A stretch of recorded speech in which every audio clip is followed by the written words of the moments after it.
आप भी टॉपर बन सकते हैं। चौथी बात, खान पान व स्वास्थ्य के प्रति सचेत रहें। आवाज किताबों की। जैसा खाए अन्न वैसा बने मन, जैसा बने मन वैसा बने विचार, जैसा बने विचार वैसा हो कर्म, जैसा हो कर्म वैसा हो नतीजा।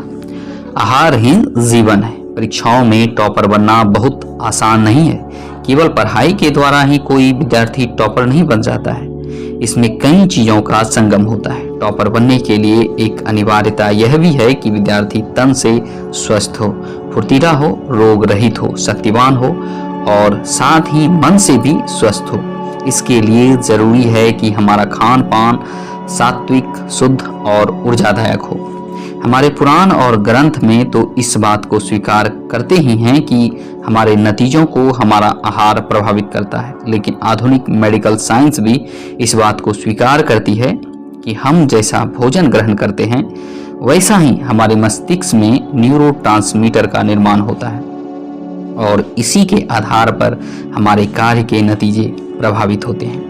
हमारे पूर्वज ने संयम को विद्यार्थी का अनिवार्य गुण बताया है। यहाँ पर संयम का आशय खान पान में संयम बरतने से। यद्यपि भोजन की आवश्यकता सभी प्राणियों को होती है, भोजन के अभाव में न शरीर का पोषण हो सकता है और न शरीर का धारण हो सकता है।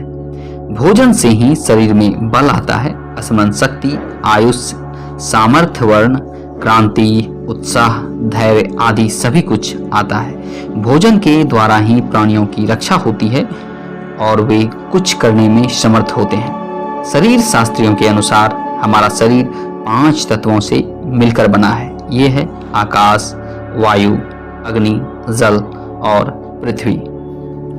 हम जो भी भोजन करते हैं उससे शरीर के उन 5 तत्वों का पोषण होता है। इसलिए भोजन में तमाम तरह के तत्वों को शामिल किया जाता है। हमारे भोजन की सात्विकता और शुद्धता पर इसलिए बल दिया जाता है कि वर्तमान में विद्यार्थी लोग जिस आहार को पसंद करते हैं उन्हें जंक फूड कहा जाता है। जंक फूड के खाने से ही विद्यार्थियों की स्मरण, मनन व विद्या ग्रहण की शक्ति कम हो जाती है। कुछ विद्वान तो चेतावनी भी देते हैं कि यदि जंक फूड खाओगे तो जंगली बन जाओगे। टॉपर और श्रेष्ठ विद्यार्थियों का आहार स्वास्थ्यप्रद और मन को प्रसन्न करने वाला होना चाहिए। जिस भोजन से मन प्रसन्न नहीं होता वह पुष्टिदायक नहीं हो सकता। अतः आहार को ताजा, प्राकृतिक व सजीव होना चाहिए। टॉपर विद्यार्थी अपने भोजन के प्रति सचेत रहते हैं। यही साधारण विद्यार्थी और टॉपर विद्यार्थियों में अंतर होता है। संतुलित भोजन। शरीर को आवश्यक पोषण देने के उद्देश्य से शरीर शास्त्रियों और रसायन शास्त्रियों ने श्रेष्ठ विद्यार्थियों के लिए संतुलित भोजन की सिफारिश की है। संतुलित भोजन में निम्नलिखित को शामिल किया जाता है: प्रोटीन, कार्बोहाइड्रेट, चिकनाई, विटामिन, प्राकृतिक लवण, रेशे, जल। उपरोक्त सभी प्रकार से शरीर को 23 तत्व प्राप्त हो जाते हैं, लेकिन इन तत्वों का उचित संतुलन जरूरी है, क्योंकि वैज्ञानिक रूप से यह सिद्ध हो चुका है कि एक स्वस्थ शरीर में जल का हिस्सा 57%, खनिज पदार्थों का हिस्सा 20% और शेष 23% में अन्य हिस्से होते हैं।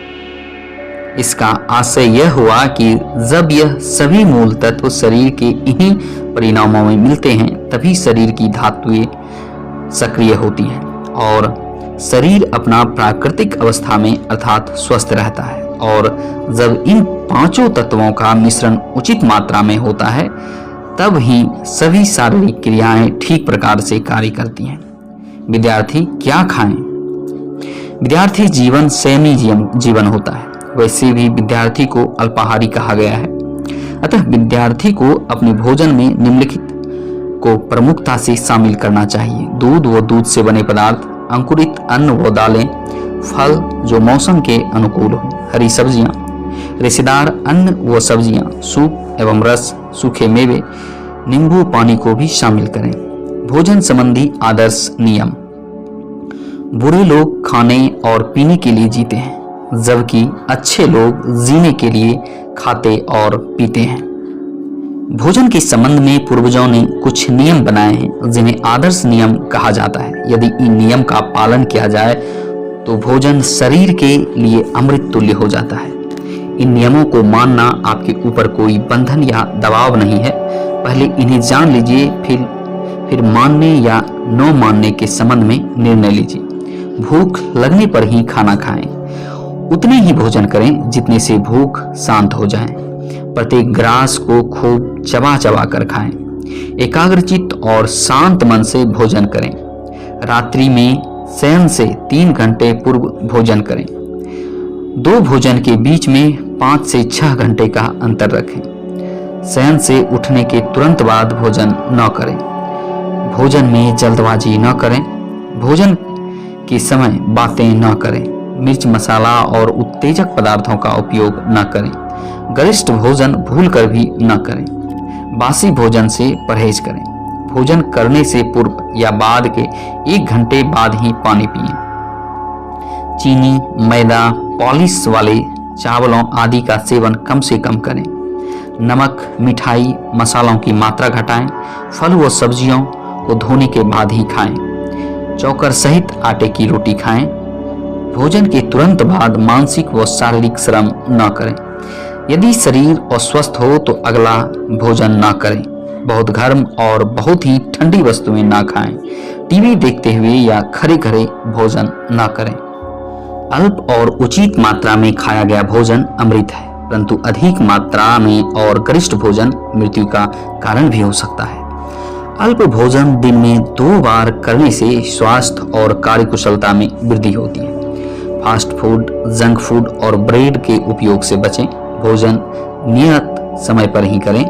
कोशिश करें कि परिवार के साथ भोजन लें। व्यायाम के तत्काल बाद भोजन और भोजन के तत्काल बाद व्यायाम नहीं करना चाहिए। भोजन की शुद्धता और पवित्रता का ध्यान रखें। भोजन के बाद मुंह और दांतों की सफाई कर लेनी चाहिए। सैया पर बैठकर, लेटकर या हाथों में लेकर भोजन नहीं करना चाहिए। किसी के साथ साझे बर्तन में भोजन न करें। एक ही प्रकार का भोजन न करें, परिवर्तन करते रहें। पेट का आधा भाग अन्न से, 1/4 भाग जल से, शेष हिस्सा वायु से भरना चाहिए। भोजन के प्रारंभ में मधुर रस, बीच में खट्टे व लवण युक्त तथा अंत में चटपटे व कसेले रस वाले पदार्थों का सेवन करना चाहिए। प्राकृतिक भोजन को प्राथमिकता देनी चाहिए। शरीर के अनुकूल और रुचि के अनुसार भोजन सामग्री ग्रहण करें। अपनी पाचन शक्ति को ध्यान में रखना चाहिए। चिंता के साथ किया गया भोजन निष्फल हो जाता है। आहार के संबंध में भगवत गीता में भी कहा गया है कि ऐसा आहार जो मनुष्य के ओज, दीर्घ आयु, ऊर्जा, स्वास्थ्य तथा प्रसन्नता में वृद्धि करे, स्वाद में रुचिकर तथा सात्विक हो तथा पर्याप्त मात्रा में हो, ग्रहण करने योग्य होता है। विद्यार्थियों के लिए चेतावनी। भोजन के प्रति विद्यार्थी सामान्यतः लापरवाही करते हैं। न भोजन करने की गुणवत्ता देखते हैं, न समय देखते हैं और न भोज्य पदार्थों का कॉम्बिनेशन देखते हैं। नतीजा यह होता है कि भक्ष अभक्ष सभी तरह के पदार्थ एक ही साथ खा लेते हैं। नतीजा स्वास्थ्य हानि, शारीरिक व्याधियों और जहर आदि का सामना करते हैं। आहार विशेषज्ञों ने कुछ पदार्थों का उचित कॉम्बिनेशन स्थापित किया है जो शरीर के लिए हितकर होता है। भोजन के समय इस कॉम्बिनेशन को ध्यान में रखना चाहिए। उचित कॉम्बिनेशन: आम और गाय का दूध, अंकुरित दालें और कच्चा नारियल, दूध और खजूर, रोटी और हरे पत्ते की सब्जियां, दाल और दही, फल व कुछ मेवे, अमरूद और सौंफ, दाल और सब्जी, गाजर और मेथी का साग, दही और आंवला, केला और छोटी इलायची, बथुआ और दही का रायता इत्यादि। अनुचित कॉम्बिनेशन: दूध दही के साथ केला, रोटी और इमली, दही और खरबूजा, शहद और मूली, खिचड़ी और खीर, दही और जामुन, उड़द और मूली, दही और पनीर, गर्म दही, दूध के साथ दही, शहद और गर्म पानी, दूध या दही के साथ मूली, दूध के साथ खरबूजा या तरबूजा आदि। आप जो भोजन करते हैं वह या तो दवा का सबसे शक्तिशाली और सुरक्षित रूप होता है या फिर धीमा जहर। सबसे प्रथम निरोगी काया। मेरे प्यारे विद्यार्थियों, पहले तुम खेल के मैदान में अपने बाहुबल को पुष्ट करो, तत्पश्चात गीता के श्लोकों को मानस पटल में अंकित करने में विलंब नहीं होगा। स्वामी विवेकानंद। लोग कहते हैं तंदुरुस्त व्यक्ति को किसी नियामत की जरूरत नहीं है, क्योंकि स्वस्थ शरीर अपने आप में बहुमूल्य संपत्ति होता है और तंदुरुस्त व्यक्ति जो चाहता है उसे पा लेता है। टॉपर विद्यार्थी को तो स्वस्थ रहना बहुत ही जरूरी होता है, क्योंकि उसे असाधारण मेहनत करनी होती है, तभी वह सबसे श्रेष्ठ नतीजा दे पाता है। क्योंकि यह भी सत्य है कि स्वस्थ शरीर में ही स्वस्थ मस्तिष्क का वास होता है और मस्तिष्क हमारे मन का घर होता है। भोजन के बाद शरीर को स्वस्थ रखने में खेलों और व्यायाम का योगदान होता है। पाश्चात्य विद्वान पी साइमन ने लिखा था कि अच्छा स्वास्थ्य एवं अच्छी समझ जीवन की दो सर्वोत्तम वरदान है और इन दोनों की प्राप्ति हेतु जीवन में खिलाड़ी की भावना का होना जरूरी है, क्योंकि खेल कूद पर ही शरीर का स्वास्थ्य निर्भर करता है। जो विद्यार्थी खेल कूद से दूर रहते हैं उनके लिए कहा जाता है कि all works and no play makes Jack a dull boy, अर्थात सारे दिन केवल पढ़ना या काम में लगे रहना और खेलों से दूरी बनाए रखना होशियारों को भी मूर्ख बना देता है। अतः टॉपर विद्यार्थियों को पढ़ाई के साथ साथ खेल और व्यायाम में भी रुचि लेनी चाहिए। खेल के मैदान में विद्यार्थियों का केवल स्वास्थ्य ही नहीं सुधरता, वरन वह श्रेष्ठ और अपने क्षेत्र का सर्वोत्तम मनुष्य भी बनता है। खिलाड़ी बनकर वे जो बातें सीखते हैं वह नागरिक जीवन की हर समस्या को सुलझाने में सहायता देती हैं। एक खिलाड़ी के रूप में उनका हृदय और मन उदार हो जाता है। उनके मन में जातीयता, प्रांतीयता, धर्म एवं भाषा के नाम पर होने वाला भेदभाव मिट जाता है। राष्ट्रीय स्तर की क्रिकेट, हॉकी, कुश्ती, कबड्डी आदि खेलों की टीमें इसका ज्वलंत उदाहरण है। व्यायाम जरूरी है। एक स्वस्थ शरीर, संतुलित आहार और व्यायाम का सामूहिक परिणाम होता है। यह सर्वविदित है कि अच्छे स्वास्थ्य का मुख्य साधन व्यायाम है। व्यायाम से शरीर बढ़ता है और एक आदर्श स्वास्थ्य की प्राप्ति होती है। व्यायाम की महत्ता के संबंध में राष्ट्रपिता महात्मा गांधी ने कहा था, व्यायाम स्वास्थ्य के लिए उतना ही आवश्यक है जितना वायु, जल और भोजन। हिटलर ने तो यहाँ तक कह दिया था कि अपनी शिक्षा पद्धति में सर्वप्रथम स्थान ज्ञानोपार्जन अथवा अक्षर अभ्यास को नहीं, बल्कि व्यायाम, शिक्षा एवं स्वास्थ्य निर्माण को देना होगा, क्योंकि सर्वमान्य नियम यही है कि स्वास्थ्य एवं बलवान आत्मा स्वस्थ मन और बलवान शरीर में ही पाई जाती है। व्यायाम से शरीर बढ़ता है, शरीर की कांति व सुंदरता बढ़ती है, सभी अंग सुडौल होते हैं, पाचन शक्ति बढ़ती है, आलस से दूर भागता है, शरीर में दृढ़ता आती है, शरीर हल्का होता है, स्फूर्ति आती है, सहन शक्ति बढ़ती है, शरीर संतुलित रहता है। व्यायाम से कुछ लाभ होते हैं, जैसे नियमित व्यायाम से दिमाग के स्वास्थ्य पर अच्छा प्रभाव पड़ता है। व्यायाम से नई तंत्रिका कोशिकाओं का निर्माण होता है, जिससे अनेक बीमारियां दूर होती है। नियमित व्यायाम से शरीर में ऊर्जा का संचार होता है, जिससे आप सभी को अच्छे लगते हैं। व्यायाम से शांति का एहसास होता है और चिंताएं दूर होती है। आत्मविश्वास बढ़ने से मानसिक समस्याएं दूर होती है। हृदय को पूर्ण रूप से रक्त मिलता है और हृदय की कार्य क्षमता बढ़ती है। शरीर का भार संतुलित होता है, अर्थात अत्यधिक मोटापा और अत्यधिक भारहीनता की समस्या से छुटकारा मिलता है। भविष्य के लिए भी मधुमेह का खतरा कम हो जाता है, क्योंकि शरीर में शर्करा की मात्रा नियंत्रित होती है। व्यायाम से ब्लड प्रेशर की समस्या समाप्त होती है। व्यायाम से रक्त संचार बढ़ जाता है और कार्यरत मांसपेशियों में अधिक मात्रा में ऑक्सीजन प्रवाहित होता है। व्यायाम से शरीर से पसीना निकलता है, जिससे गंदे कण बाहर निकल जाते हैं। शरीर थकता है लेकिन सहनशीलता बढ़ जाती है। शरीर का प्रतिरक्षण तंत्र मजबूत होता है, जिसके कारण सर्दी जुकाम जैसी छोटी बीमारियों से मुक्ति मिलती है। व्यायाम अच्छे कोलेस्ट्रॉल की मात्रा को बढ़ाता है, जबकि खराब कोलेस्ट्रॉल की मात्रा को कम करता है।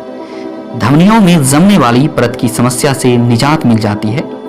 व्यायाम से मांसपेशियों को मजबूती मिलती है और व्यक्ति अधिक दिनों तक कार्य करने में सक्षम बना रहता है। व्यायाम आपके मस्तिष्क के रसायनों को उत्तेजित करता है, जिससे मन में खुशी का एहसास होता है। व्यायाम से शरीर में थकावट आती है, जिसके कारण गहन निद्रा का सुख मिलता है। व्यायाम से स्मरण शक्ति बेहतर होती है। व्यायाम स्वास्थ्य की कुंजी है। व्यायाम से स्वास्थ्य निखरता है। स्वस्थ व्यक्ति स्वयं भी हंसता है और दूसरों को भी हंसाता है। इमर्सन ने कहा था, प्रथम महान संपत्ति है सुंदर स्वास्थ्य। रामकृष्ण परमहंस ने भी कहा था, बिना शारीरिक उन्नति के मानसिक उन्नति असंभव है। विद्यार्थियों के लिए व्यायाम, व्यक्तित्व में निखार लाने के लिए व्यायाम जरूरी है। सुंदर व्यक्तित्व में सुंदर मन रहता है और सुंदर मन ही व्यक्ति को निखारता है।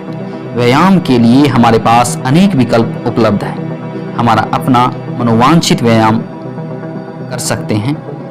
जिम, खेलकूद, योगासन, प्राणायाम। वर्तमान समय में युवाओं के मध्य जिम का क्रेज है। कई युवा तो जिम के दीवाने होते हैं। जिम जाने में कोई बुराई भी नहीं, क्योंकि जिम एक प्रकार से पुराने समय की व्यायामशालाओं का सुधरा हुआ रूप है। जिम में विभिन्न प्रकार की मशीनें होती हैं, जिनके माध्यम से शरीर को मजबूती और अंगों को सुडौलता प्रदान की जाती है। सामान्यतः बोलचाल की भाषा में युवा कहते हैं कि वे डोले बनाने के लिए जिम जाते हैं। जिम में खासियत यह है कि इसमें युवतियां भी जा सकती हैं। विद्यार्थियों को जिम जाते समय ध्यान रखना चाहिए कि जिम जाने में नियमितता हो और किसी भी प्रकार की अति से बचें। खेलकूद व्यापक शब्द है। विद्यार्थी सामान्यतः नियमित प्रकार के खेल खेलते हैं। क्रिकेट, बास्केटबॉल, कबड्डी, पतंगबाजी, jogging, football, badminton, kho kho, तैरना, दौड़, वॉलीबॉल, टेनिस, गुल्ली डंडा, कूदना, रस्साकसी, हॉकी, कुश्ती इत्यादि। उपरोक्त खेलों में युवतियां भी भाग ले सकती हैं। विद्यार्थियों को अपनी रुचि के अनुसार कोई न कोई खेल खेलना चाहिए। इससे जहां खेलों के संबंध में उनकी जानकारियां बढ़ती है, वहीं वे राष्ट्रीय या स्थानीय स्तर पर आयोजित होने वाले खेल प्रतियोगिताओं में भी भाग ले सकते हैं। कुछ विद्यार्थी तो इन खेलों में अपना करियर भी बना लेते हैं। खेलों से विद्यार्थियों के व्यक्तित्व का विकास होता है और वे स्वस्थ रहते हैं। योगासन में सामान्यतः विभिन्न प्रकार के आसनों को शामिल किया जाता है। जो विद्यार्थी घर से बाहर निकलकर मैदानों में नहीं जा सकते, वे योगासन का सहारा ले सकते हैं। आसन भी व्यायाम का हिस्सा माने जाते हैं और शरीर को सुडौलता तथा सुंदरता प्रदान करते हैं। आजकल प्राणायाम को भी व्यायाम का हिस्सा माना जाने लगा है और प्राणायाम को व्यायाम का प्राण भी कहा जाता है। नाक और मुंह के माध्यम से वायु के शरीर के अंदर बाहर आवागमन को प्राणायाम कहा जाता है। विद्यार्थियों को इस बात का ध्यान रखना चाहिए कि प्रारंभ में योगासन व प्राणायाम आदि किसी योग्य शिक्षक या प्रशिक्षक या मार्गदर्शक की देखरेख में ही करें। त्रुटिपूर्ण आसन और प्राणायाम शरीर को हानि भी पहुंचा सकते हैं। कौन सा व्यायाम करें? कई प्रकार के व्यायामों की सुविधा के कारण विद्यार्थियों के समक्ष यह समस्या उत्पन्न हो जाती है कि वे कौन सा व्यायाम करें। इस संबंध में महर्षि धन्वंतरी का कहना है कि प्रत्येक व्यक्ति को चाहिए कि वह अपनी आयु, शरीर बल व शक्ति, प्रकृति, देश, स्थान, ऋतु व भोजन पर भली भांति विचार करके उपयुक्त व्यायाम का चयन करें। व्यायाम का उद्देश्य मनुष्य के शरीर, मन और आत्मा को सुंदर, स्वस्थ, सुडौल, बलवान, पवित्र और शक्तिशाली बनाना होता है। अतः जिस व्यायाम से मनुष्य की शारीरिक, मानसिक व आत्मिक सभी प्रकार की उन्नति हो, उसी को यथार्थ में व्यायाम कहा जाएगा। विद्यार्थियों को अपनी रुचि के अनुरूप व्यायाम के एक अंग का चुनाव करके उसे नियमित रूप से अवश्य करना चाहिए, क्योंकि व्यक्तित्व के विकास के लिए व्यायाम एक प्रकार से अनिवार्य है। व्यायाम संबंधी अन्य बातें। विद्यार्थियों के लिए व्यायाम से संबंधित कुछ अन्य बातें भी बहुत महत्वपूर्ण है, क्योंकि यह बातें प्रत्यक्ष या अप्रत्यक्ष रूप से विद्यार्थी के व्यक्तित्व को प्रभावित करती है। जैसे व्यायाम और कुविचार। व्यायाम करने वाले विद्यार्थी के विचार सदैव शुद्ध और पवित्र रहते हैं। वह कुसंग, कुत्सित विचारों और कामुकता आदि से दूर रहने में सक्षम हो जाता है, क्योंकि व्यायामी व्यक्ति के सामने दुष्ट विचारों की दुष्टता नहीं चलती। व्यायाम व्यभिचार की भावना को ही नष्ट करता है। व्यायाम से मन बस में हो जाता है, क्योंकि मन सब इंद्रियों का राजा है, अतः अन्य इंद्रियां स्वयं बस में हो जाती है।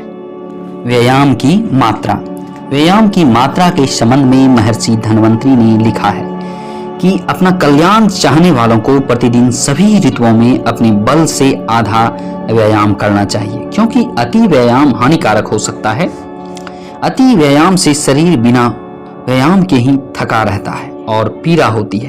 हृदय स्थान में ठहरी हुई वायु जब व्यायाम करने वाले के कंठ तक पहुंच जाए, अर्थात फेफड़ों के अंतिम बिंदु का श्वास प्रश्वास होने लगे, तब समझना चाहिए कि पर्याप्त व्यायाम हो चुका है। व्यायाम और नियमितता। जो व्यायाम नियमों को ध्यान में रखकर किया जाता है उसे नियमित व्यायाम कहा जाता है, और नियम यह है कि व्यायाम प्रतिदिन अपनी शक्ति, मात्रा, भोजन व आयु आदि को ध्यान में रखते हुए नियत समय और नियत स्थान पर श्रद्धा पूर्वक किया जाना चाहिए। वैसे तो मजदूर दिन भर सड़क कूटते हैं, लोहार दिन भर हथौड़ा चलाते हैं, लेकिन वह व्यायाम नहीं है, क्योंकि यह कार्य व्यायाम के उद्देश्य से श्रद्धा पूर्वक नहीं किए गए। व्यायाम और इच्छा। व्यायाम का पूरा लाभ उठाने के लिए आवश्यक है कि व्यायाम को भार स्वरूप या औपचारिकता मानकर न किया जाए, वरन पूरे मन से इच्छा शक्ति के साथ किया जाए। व्यायाम करते समय मन को स्थिर रखना चाहिए। एक मनुष्य जो हृदय के साथ व्यायाम करता है उसका थोड़ा व्यायाम भी अधिक लाभ पहुंचाता है। जिस अंग का व्यायाम करे उसके साथ मन में यह चिंतन भी करे कि यह मेरा अमुक अंग बलवान हो रहा है। व्यायाम के समय घबराना नहीं चाहिए। व्यायाम का समय। विद्यार्थी लोग प्रातः और सायंकाल दोनों समय व्यायाम कर सकते हैं। यद्यपि प्रातःकाल का व्यायाम अधिक उपयुक्त और लाभदायक माना जाता है, सायंकाल का व्यायाम सोने से कुछ समय पूर्व करना चाहिए, ताकि व्यायाम के बाद गहरी निद्रा आ जाए। विद्यार्थियों के लिए गहरी निद्रा भी ठीक रहती है, क्योंकि वे रात्रि के कुटीवों से बच जाते हैं। व्यायाम से पूर्व के समय पेट में भोजन या मल मूत्र नहीं रहना चाहिए। ग्रीष्म ऋतु में सूर्योदय के बाद कठोर व्यायाम नहीं करना चाहिए। व्यायाम और भोजन। व्यायाम करने वाले विद्यार्थी को भोजन पर ध्यान देना चाहिए। उसका भोजन पौष्टिक होना चाहिए। व्यायाम के बाद शरीर भूख महसूस करता है, अतः गाय का दूध, दही, बादाम आदि का सेवन किया जा सकता है। व्यायाम और वस्त्र। व्यायाम के समय पहने जाने वाले वस्त्रों में से सबसे अच्छा वस्त्र वैसे तो लंगोट को माना जाता है, लेकिन जंघिया, बनियान और शरीर से चिपके हुए वस्त्र उपयुक्त माने जाते हैं। वस्त्र शरीर से चिपके तो हों, लेकिन वह शरीर में खिंचाव पैदा न करे और मांसपेशियों के उठने बैठने में बाधक न हो। वस्त्र बहुत ढीले भी न हो, जैसे कुर्ता, धोती, साड़ी इत्यादि। अर्थात वस्त्र ऐसे हो जो व्यायाम में सुविधा पहुंचाएं। व्यायाम का स्थान। विद्यार्थियों के लिए वैसे तो उनके विद्यालयों में व्यायाम के स्थान निश्चित होते हैं, फिर भी व्यायाम का स्थान स्वच्छ, पवित्र और खुले वातावरण में स्वास्थ्यप्रद होना चाहिए। ताजा वायु के आगमन की व्यवस्था हो। दुर्गंध युक्त स्थानों पर भूलकर भी व्यायाम नहीं करना चाहिए। व्यायाम एकांत में हो तो सोने पे सुहागा वाली स्थिति होती है। व्यायाम का शरीर पर तत्काल प्रभाव पड़ता है, विशेष रूप से रक्त परिभ्रमण पर। विद्यार्थियों को यदि मन की शक्ति को बढ़ाना है तो उन्हें खेल या व्यायाम के माध्यम से शरीर को मजबूत बनाना होगा। धन्यवाद।